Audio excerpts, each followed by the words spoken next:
Assalamualaikum warahmatullahi wabarakatuh. Waalaikumsalam warahmatullahi wabarakatuh. Bismillahirrahmanirrahim. Alhamdulillahilladzi khalaqal mauta wal hayata liyabluwakum ayyukum ahsanu amalah wa huwal azizul ghafur. Allahumma salli wa sallim wa syarrif wa karrim wa addim ala sayyidina wa maulana Muhammad ibni Abdillah al-qaim bihuquqillah ma dhaqat illa wa farrajaha Allah wa ala alihi wa sahbihi wa man walah ولا حول ولا قوة إلا بالله العلي العظيم أما بعد.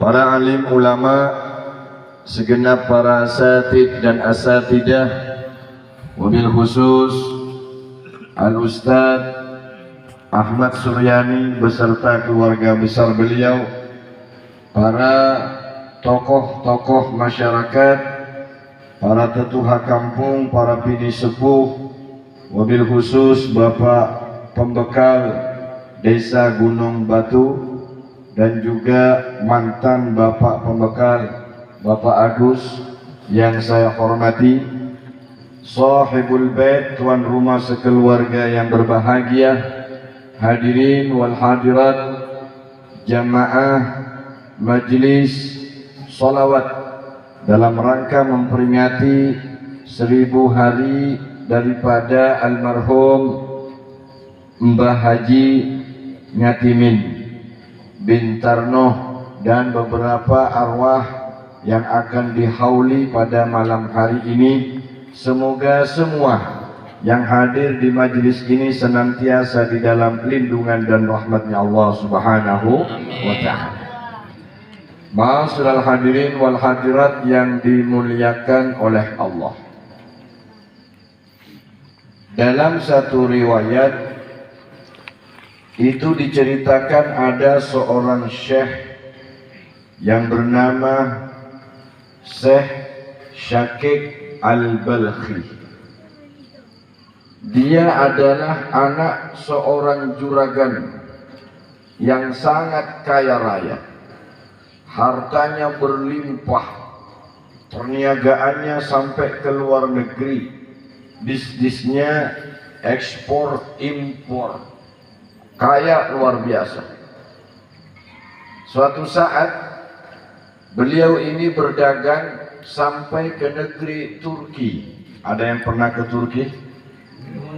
Tungkaran belok kiri ya. Berangkat ke negeri Turki. Sampai di satu tempat beliau ini mampir karena ada satu kastel. Kastel itu kalau di sini namanya pura. Tempatnya menyimpan berhala dan orang-orang datang ke situ untuk memberikan sesembahan terhadap patung-patung dan berhala yang ada di tempat itu. Namanya Syekh Syakik Al-Balkhi ini orang beriman, orang Islam, melihat ada berhala dan ada kaumnya juga. Nah, kaum, kalau di sini kaum jaga musola, dan di situ kaum jaga patung. Nah, kaumnya yang melayani berhala tadi itu lagi santai. Habis bersih-bersih patung, habis bersih-bersih tempat sesembahan, dia potong-potong rambut, ngerapiin kumis, ngerapiin jenggot. Ya santai begitulah. Didatangin sama Syekh Syakik Al-Balkhi. Hei fulan, ngapain kamu ini menyembah patung? Patung yang terbuat dari batu ini, yang kamu sembah ini, tidak akan pernah memberikan kepada kamu kemanfaatan dan juga tidak akan pernah mendatangkan kepadamu kemudaratan. Artinya nggak ada gunanya. Sia-sia engkau menyembah patung, sia-sia engkau menyembah berhala ini. Bukankah engkau telah memiliki Tuhan yang Maha Kuasa? Dialah Allah yang menciptakan langit dan bumi. yang maha mengetahui, yang maha kuasa, yang maha memberikan rezeki kepada setiap makhluk-makhluk ciptaannya. Si penjaga patung itu dengerin sampai santai, sambil santai, ongkang-ongkang kaki. Kalau bahasa Banjarnya, bujur jua kah? Gitu. Bujur jua kah pian ni bisi Tuhan? Wah, benar. Itu Tuhanku yang maha alim, qadiran yang maha kuasa, razik yang maha memberi. Dialah Allah. Kata si penjaga patung, kalau memang Tuhanmu kuasa, Tuhanmu memberikan rezeki, menanggung semua makhluk ciptaannya, lalu kenapa sampean berdagang sampai jauh-jauh ke negeri saya, ke Turki ini? Itu saya sakit diem, tidak bisa jawab.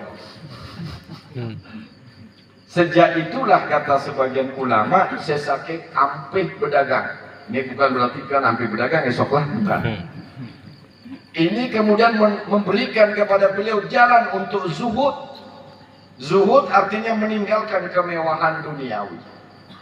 Sebagian riwayat lain menceritakan bahwa di antara alasan Syekh Syakib ini meninggalkan daripada perniagaan, bisnis dan kekayaannya, karena suatu saat Syekh Syakib Al-Balhi ini pernah berjalan melewati satu kampung, di mana di kampung itu kena musim namanya musim paceklik. Pertanian gagal, hewan ternak banyak yang mati, air susah dicari, banyak orang-orang yang sakit, banyak juga yang meninggal karena kelaparan. Seisi kampung semuanya dalam keadaan bersedih hati. Nggak ada lihat wajah-wajah yang tersenyum, semuanya merengut berataan, macam kayak pian nunggu ceramah terlalu lama itu nah. Merengut semuanya dalam keadaan sedih. Dalam keadaan seperti itu, sekampungan semuanya pada merengut sedih dalam kesusahan. Syekh Syakib Al-Balhi ketemu sama orang, dia itu adalah seorang abid, seorang budak, seorang amat, seorang budak. Budak itu artinya dikuasai oleh tuannya. Dia tidak bisa apa-apa kecuali hanya nurutin daripada perintah tuannya. Ada satu budak lagi joget, menari-nari sambil bernyanyi-nyanyi.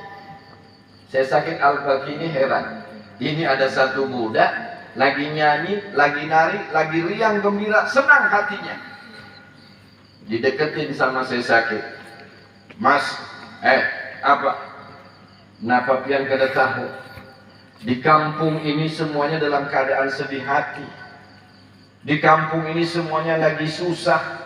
Panennya gagal, ternaknya mati, airnya susah, banyak yang sakit, banyak yang mati. Lah kamu malah nari-nari. Apa kamu tidak khawatir dengan keadaan ini?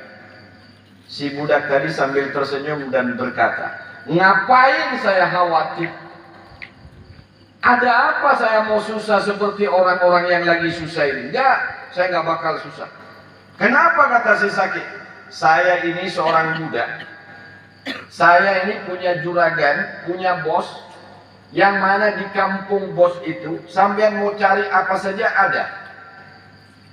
Kalau engkau mau cari gandum, bos saya punya gudang gandum.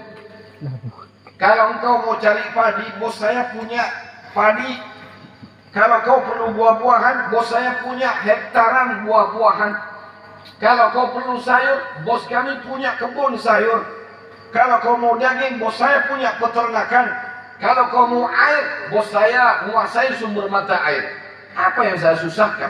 Dan bos saya selalu memberikan fasilitas untuk budak-budaknya. Syekh Syakib diam. Ada hikmah yang bisa diambil. Kata Syekh Syakib Al-Balhi, kalau saja si budak ini punya tuan, yaitu manusia, makhluk yang juga lemah, banyak kekurangan dan kelemahannya, si budak ini tenang karena dia punya juragan. Masa saya tidak tenang kalau saya punya Allah?